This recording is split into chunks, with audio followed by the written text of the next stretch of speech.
The moment Harlan Boyce said those words, everyone in that dojo went quiet. Not politely quiet, not respectfully quiet. The kind of quiet that falls over a room when something is about to go very wrong, and everyone can feel it but nobody wants to say so out loud. "Hit me," he said, grinning at the woman standing across from him. "Land one clean shot. I'll write you a check for $15,000 right here." He was 29 years old, former provincial kickboxing champion. His gym, Boyce Combat Academy, had 43 five-star reviews on Google and a logo that looked like it cost more than most people's rent. He wore a black compression shirt that showed every muscle he'd ever worked for. And he stood in the middle of that mat, like a man who had never once in his life considered the possibility of being wrong about something. The woman he was talking to was 67 years old. Her name was Nadette Osei-Boateng, and she had walked into Boyce Combat Academy that Tuesday morning in November, looking for a trial class. She had on a pair of dark slacks, sensible shoes, and a gray wool cardigan with a small Canada flag pin on the lapel. The kind your grandson puts on your jacket at a Remembrance Day ceremony and you never take off, because why would you? She carried a canvas tote bag from the Mississauga Public Library. Her hair was silver, and she wore it short. She had reading glasses pushed up on her forehead the way you do, when you're always meaning to read something, but life keeps interrupting.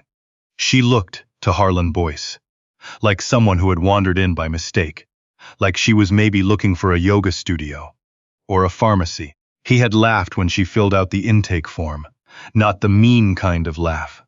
Or maybe it was, and he just didn't know the difference anymore. He'd leaned over the front desk and said to his assistant, loud enough for the room to hear, "We're branching out into senior fitness now, are we?" And a few of the younger students had smiled because you do that when the person with the keys to the gym makes a joke. Nadette had looked up from the form. She hadn't said anything. She just looked at him the way a woman looks at someone when she's decided he isn't worth the energy of a full sentence. She handed back the form and asked if she could see the training floor. He shrugged. "It's $15 for a drop-in. You sure you don't want the yoga place on the second floor?" "I'm sure," she said. What happened next is the part that still gets talked about in certain circles in Mississauga, in the kind of hushed, delighted way people talk about things they can hardly believe they witnessed. Nadette walked onto the mat. She set down her library tote bag near the wall, next to a row of gym bags that probably cost more than her monthly grocery bill. She took off her cardigan and folded it on top of the tote. Underneath, she was wearing a plain white t-shirt. She stood in the middle of the mat, breathed once, and settled into a stance. The room changed. It's hard to describe what a stance can do to a room if you've never seen it. It's not about the position of the feet or the angle of the hands. Exactly. It's something underneath all of that. A quality of stillness that certain people carry when they've spent decades doing something difficult. When the body knows things the mind stopped needing to think about a long time ago. It's the kind of stillness that makes experienced people nervous because they recognize it and they know what it means. One of the senior instructors, a man named Craig, who had been training for 11 years and had competed regionally, was standing near the equipment wall. He went still when he saw her stance, not dramatically. He just stopped moving the way people stop moving when they see something that requires their full attention. He said, quietly, to the student standing beside him, "Okay, don't." But Harlan was already across the mat. He hadn't gotten to where he was by being cautious. That was, in his own words, the thing that separated serious athletes from hobbyists. Willingness. He was willing to push, to test, to challenge. He believed deeply and sincerely that this quality was what made him exceptional. It had made him exceptional in certain contexts. But there is a version of confidence that tips over into something else, into a kind of willful blindness. And once it tips, you stop being able to see what's actually in front of you. What was in front of him was a 67-year-old woman who had spent 41 years training in Krav Maga and Judo. He didn't know that yet. "I'm serious," he said, and he was smiling, and somehow the smile made it worse. 15,000. Touch me once. Clean shot. I've got witnesses. He held out his arms like he was offering something generous, like it was a gift. Nadette looked at him for a long moment. She looked at Craig by the wall, who gave the smallest shake of his head. She looked at the students watching from the sides of the mat. Some of them were filming on their phones. Some of them looked uncomfortable. One young woman near the back looked like she was holding her breath. "You're serious," Nadette said. It wasn't a question. "Dead serious," Harlan said. "In front of all these people. In front of all these people." She looked at him the way you look at a situation when you are calculating costs and benefits with the part of your brain that has seen a lot and doesn't make decisions quickly. Then she nodded once. "All right," she said. "What happened in the next 40 seconds has been described differently by everyone who was there, the way significant events always are. Some people say, she moved so fast they didn't fully process it until it was over. Some people say it felt slow, almost careful, like watching someone do something they've done so many times it no longer requires speed." Craig, who had the clearest view, later said, "She telegraphed the whole sequence before she started. That if you knew what to look for, you could see it coming. And that was the most frightening thing about it. Not the speed, the precision. She didn't hit him. That's the first thing to understand. She never intended to. What she did was demonstrate, with a level of control that takes decades to develop, exactly what would have happened if she had. She moved through his guard before he registered she was moving. She had his arm in a position that, with 3 more pounds of pressure, would have put him on the mat unable to get up. She held it there for 2 full seconds, long enough for him to understand. And then she stepped back. Harlan's face had done something complicated during those 2 seconds. The smile had left first, then the color had come and gone. By the time Nadette stepped back, looked like a man recalculating a very long series of prior assumptions. Craig had both hands over his mouth. He didn't say anything. He didn't need to. The room was so quiet you could hear the HVAC system in the ceiling. Nadette retrieved her cardigan from next to the tote bag. She put it on. She smoothed the front of it and adjusted the little Canadian flag pin on the lapel. "I don't think this is the right gym for me," she said pleasantly, and she left. Now, if the story ended there, it would be a good story. It would be the kind of story that gets shared at dinner tables and in group chats, the kind that makes people feel something warm and satisfying about the universe occasionally paying attention. A proud, dismissive young man gets a quiet lesson in the dangers of making assumptions. Everyone sees it. He thinks about it for a long time. He becomes slightly better. The end. But the story didn't end there. Because Harlan Boyce was the kind of person who, when embarrassed, reached for a story that made him the protagonist of a different narrative. 3 days after Nadette walked out of his gym, a post appeared on his personal social media. It described an incident at his academy, involving a walk-in who had become aggressive and put a senior instructor at risk of injury during what was supposed to be a simple demonstration. He didn't use her name, but he used enough detail that people who had been there knew exactly who he meant. He described feeling concerned for the safety of his students.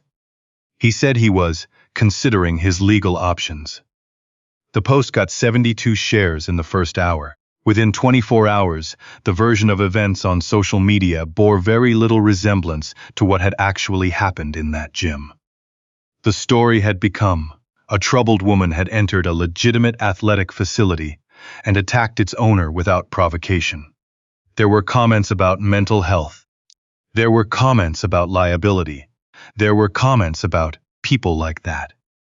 The kind of comments people leave when they have decided they understand a situation from a single paragraph.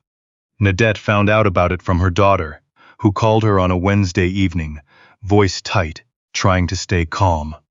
"Mom, there's something you need to see." Nadette looked at the post on her daughter's phone. She read it twice. She handed the phone back. "I see," she said. "He's talking about suing you. I understand. Mom, he's describing it like you attacked him, like you walked in off the street and I know what he's describing." Her daughter stared at her. "Are you not? Are you upset?" Nadette was quiet for a moment.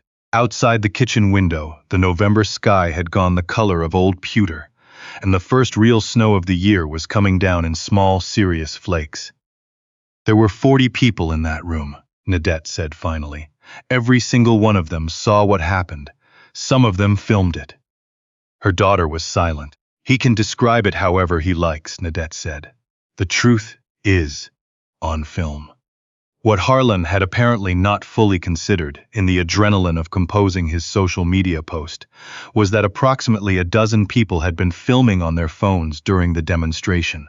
He had not considered this, perhaps, because he was thinking about the story he wanted to tell rather than the evidence that existed.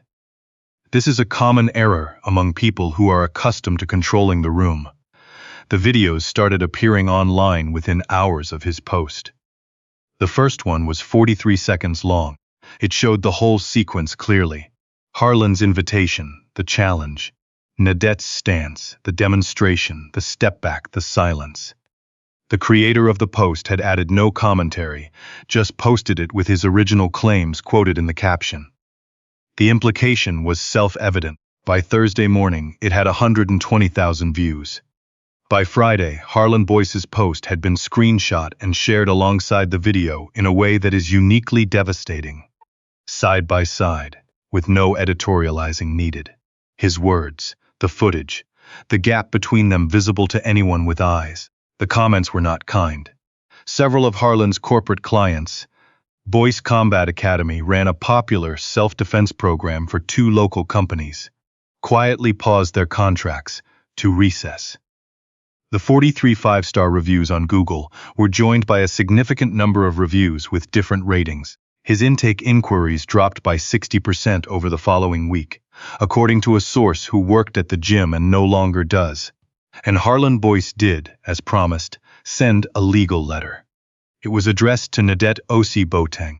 It alleged that she had entered his premises under false pretenses and had engaged in an unprovoked physical altercation. It sought damages. The letter arrived on a Saturday. On the following Monday, Nadette drove to the office of a lawyer. A woman she had known for 20 years through their church, a woman who had been a litigator for 31 years, and had, in that time, developed a very specific and useful reaction to cases of this nature. The reaction looked from the outside like calm. Inside, it was something closer to carefully restrained delight. The lawyer read the letter. She read it again. She looked at the video on Nadette's phone. "This is the whole thing?" she said. "That's the whole thing," Nadette said. The lawyer set down the phone. "And the 15,000, was that witnessed?" There were approximately 40 people in the room. A pause. "Did anyone record the initial challenge specifically?" Nadette handed her a second phone, her granddaughter's, borrowed for the occasion. On it was a video that began 12 seconds before Harlan's challenge, caught by a student near the front who had started filming when things started to feel unusual. The lawyer watched it. "All right," she said, and her voice had gone very level. "Here is what we're going to do." What they did was file a response to the legal letter that was, by all accounts who saw it, a document of some thoroughness. It addressed, point by point, the claims made in Harlan's original post and in the letter itself. It included, as attachments, timestamps from 3 separate videos, signed statements from 7 witnesses, and a concise summary of Nadette Osei-Boateng's 41 years of certified training. Her 3 regional championships, her 15 years as a volunteer self-defense instructor at a women's shelter in Brampton, and the Community Service Award she had received from the city of Mississauga in 2019. It also made clear, very formally, that the challenge, on video witnessed, with a specific dollar amount stated, constituted a verbal contract, and that Nadette was prepared to pursue recovery of the $15,000 if Harlan wished to continue down this particular road. The legal letter from Harlan's side went quiet after that. Not immediately. There were a few weeks of back and forth, the kind that happens when a person realizes they have made a serious tactical error but hasn't fully accepted it yet. There were a few more social media posts from Harlan, vaguer, more defensive, the kind that says, "I'm not going to get into this publicly," while very much getting into it publicly. His followers had thinned considerably by this point. The people still commenting were increasingly people who had watched the video and wanted him to know it. And then, in the second week of December, the check arrived. Not 15,000. After legal fees and agreed settlement terms, the final number was $11,200. Nadette deposited it on a Thursday afternoon at her local TD Bank branch. The teller, a young man named, well, never mind his name. He counted out the transaction and looked up and said, the way tellers sometimes make small conversation, big deposit. Treat yourself? Nadette thought about it for a moment. Donations, she said. My women's shelter in Brampton is trying to expand the self-defense program. The teller looked at her. That's really cool, he said.